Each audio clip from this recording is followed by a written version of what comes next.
February 28th, Epcot's Flower and Garden Festival officially kicks off at Walt Disney World.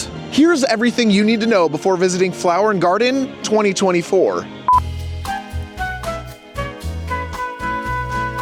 Disney Parks just dropped the entire menu for Flower and Garden Festival, so you know I just had to give you the rundown. Today we're not only highlighting some of the exciting new and returning food at the festival, but also we're here to show the festival construction and some construction updates on this like World Celebration concert venue type place that is moving very slowly along, and I'm kind of surprised it's not open yet.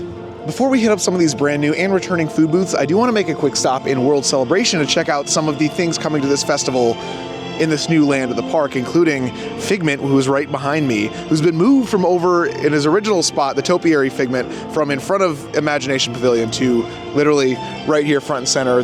Maybe they got a new Figment popcorn bucket that's garden themed. I don't know. This is like very deserving though. But that's actually not the only thing that's happening here in World Celebration. We also have some new booths popping up in the actual like center of the park. This is really weird. Let me show you. If you head down the center spine of the old Future World here at Epcot and go to your left, you will find these brand new booths that have not been here previously.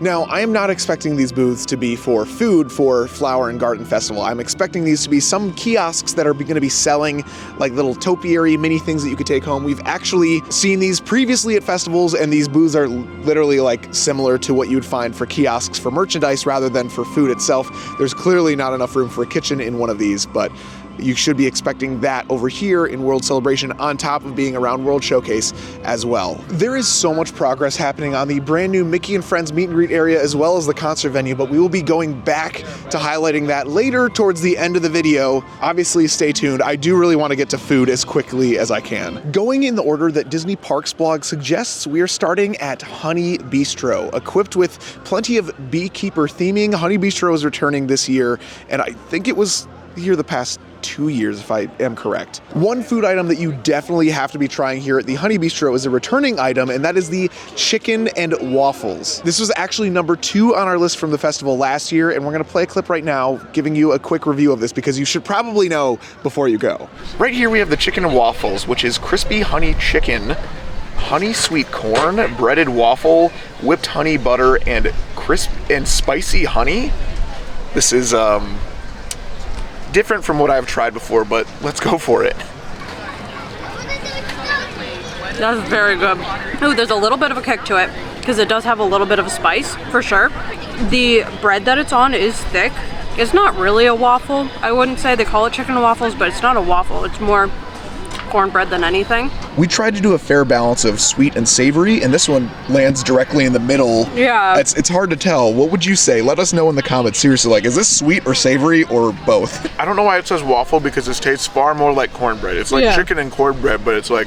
It's good. It's maple-y cornbread, which is... And it's also like, it hits a sweet spot, but is also like filling, you know? Where if you're craving something sweet, but you also want something that's a little bit more filling, I feel like this is a good, like, little mix of both, you know?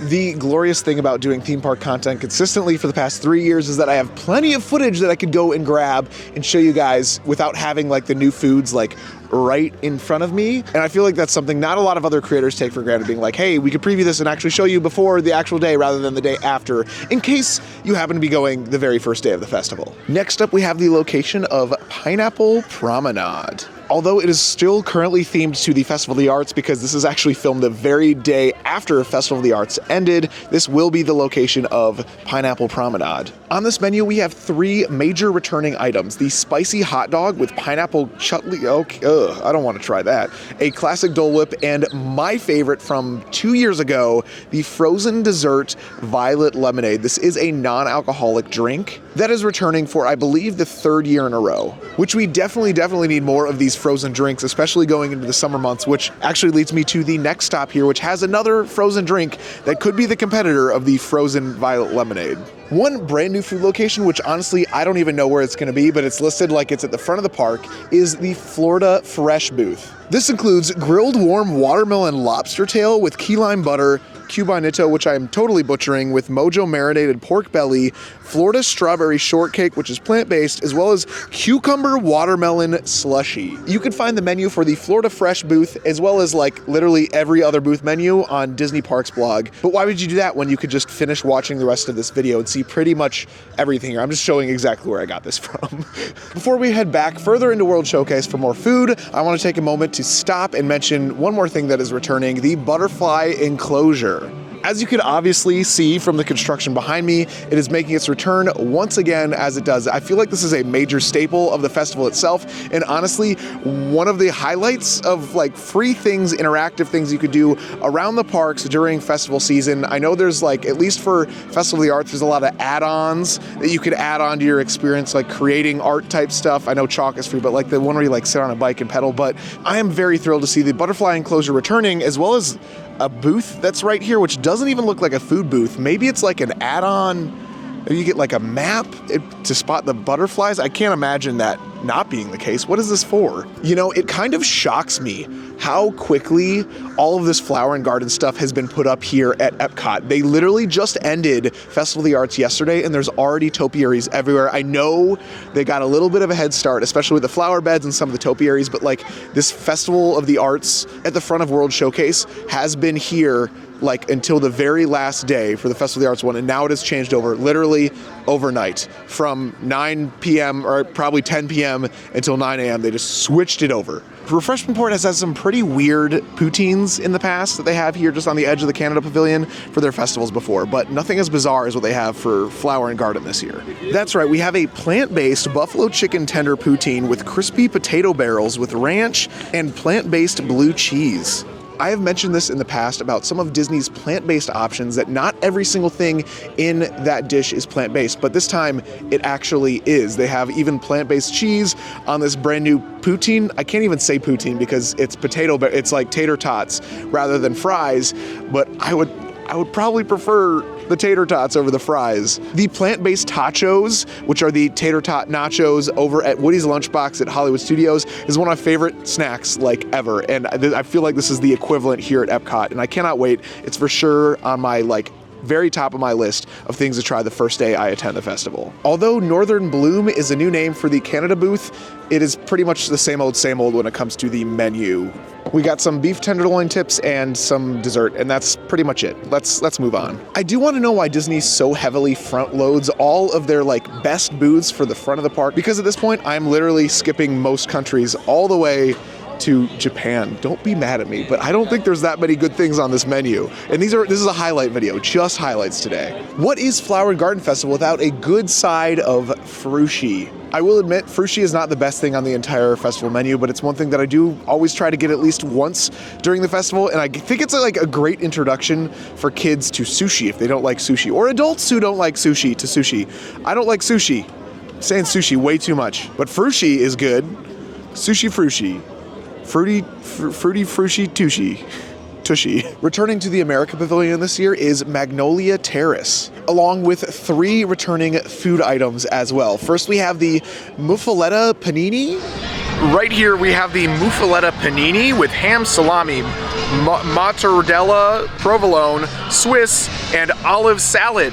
They omitted the olive salad. Oh, yeah, there's no olive salad, which I am actually pretty hyped about. Ooh, I don't know. Sir, I don't know if this is even making it in here. Maybe honorable mentions, because the sandwich is really good.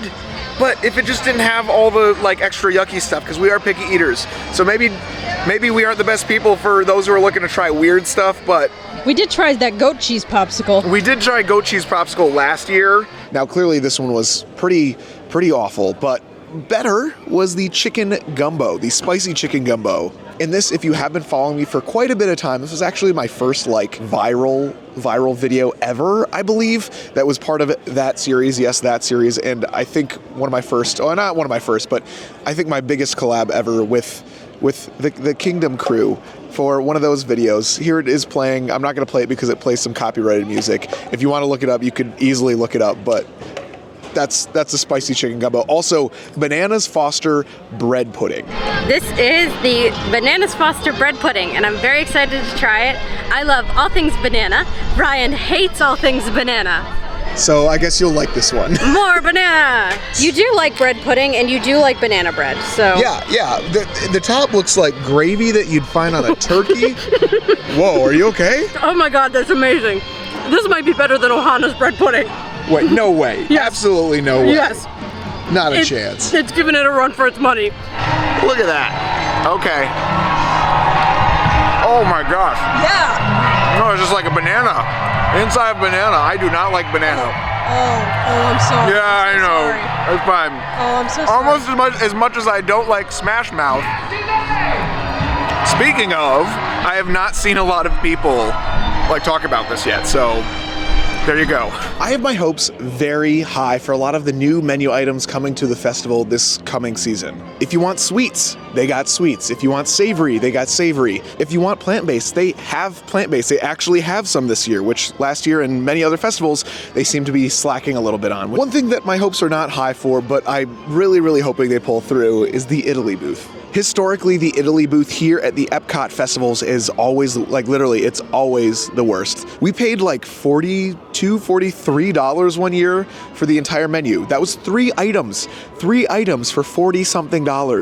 This is insane, and it needs to get better, and they have a new chance every single festival, but it seems they blow it a lot. So, I mean, my hopes are high though, we'll see. This year's menu is all new and looking up a little bit, we'll see. The broccolini, arrabbiata, the Quoro, I'm literally butchering this entire thing. I'm not even, they got a chocolate cannoli, I can pronounce that. What is usually my favorite spot, Mexico has completely redone their whole menu this year as well. And to avoid the same debacle that happened over at Italy, I will be simply flashing these menu items up on the screen without titles, because I don't want to butcher the names, and also tune in for the actual, like, during the festival vlog that I will inevitably post.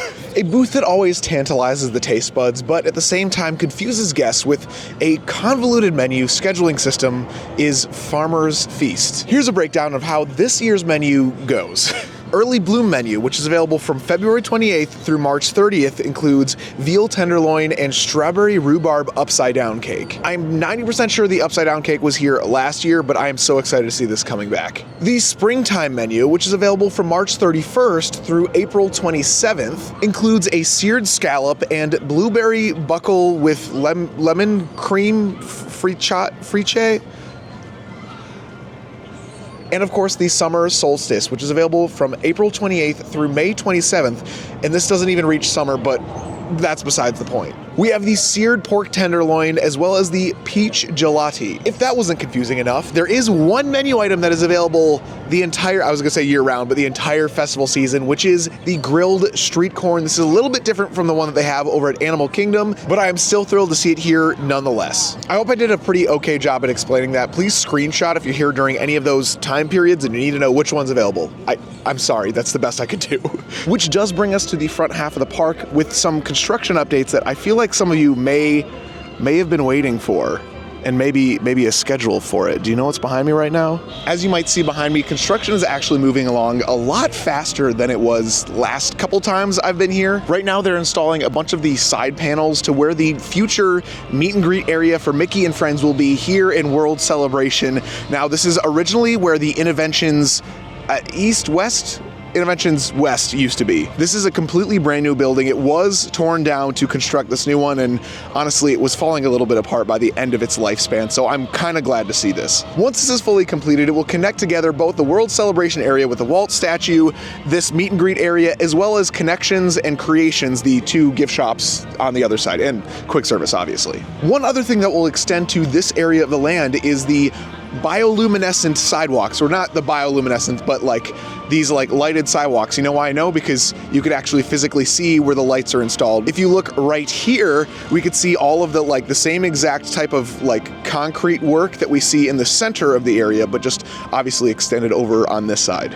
I've only been able to see this like lit up area of the center of World Celebration once, and luckily I have a clip of it. Obviously we're not staying until close tonight here at Epcot, but I just wanted to show you an example of what this will end up looking like most likely once once it is officially open. One other thing I'd like to highlight is the brand new bathrooms that are going to be coming to this area. I don't want to assume these are bathrooms, but also on the other side in the like journey of Moana, like stuff that's over there, these are the bathrooms. So this is, I'm assuming, just a back entrance to the bathrooms. You'll also be able to access through this main pathway to World Celebration. One other thing I'd like to note is that there are some mysterious holes in the side of this building that I'm facing right now. Now, these constructions workers are working really hard to install some maybe points of light in this side of the building, similar to what you see on Spaceship Earth, all the way over there. And maybe, just maybe, this will connect to the actual show that's playing on Spaceship Earth and will extend into World Celebration, which I would personally love to see. As you can see over my left shoulder here, they're nearing very, very close to completion on this concert venue area. This is a little bit different from what I originally expected coming from this area, but this will be a flexible concert space that will be host to many different concerts, live music, maybe some festival of the arts type stuff, hopefully. The concept art for this current version of what's going to be going here looks absolutely stunning, and I hope it translates even better. Maybe hopefully better than the rest of World Celebration that is open that has translated not as good, but I could hope. Maybe this could be like the Warped Tour stage, and they could have like pop punk bands and heavy metal bands, because it's definitely like smaller than the American Gardens Theater over in the American Pavilion, but also like not tiny whatsoever either. I don't know. I want some stage dives. And would you look at this? Did I not tell you this Walt partner statue would have no line about a month or two into it being here at Epcot? Look at this, guys. Absolutely no one whatsoever is over here by the Walt statue. Is this weird? Is this weird that I just like literally 3 months into this existing here, I could just walk up, nobody's here, no cast members, no line whatsoever.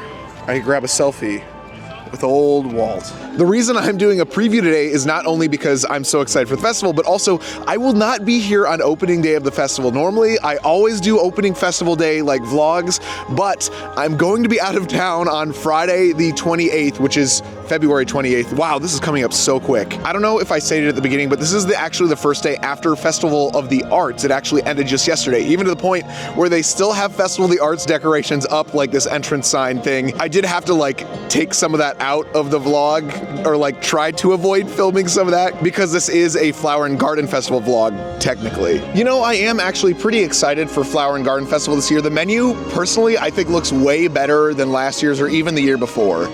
And normally this is my like least favorite festival of them all. Like maybe Festival of the Holidays is my least favorite now. Whether you're watching one of my videos for the very first time or you're a longtime viewer just out of pity, I want to thank you so much for watching today. Maybe watch this video. Or how about this one? If you did make it to the very end of this video, please let me know in the comments down below what your favorite Epcot festival is out of all of the 4. I'm expecting a lot of Festival of the Arts, but that's a given. Okay, I'll see you guys next time. Bye.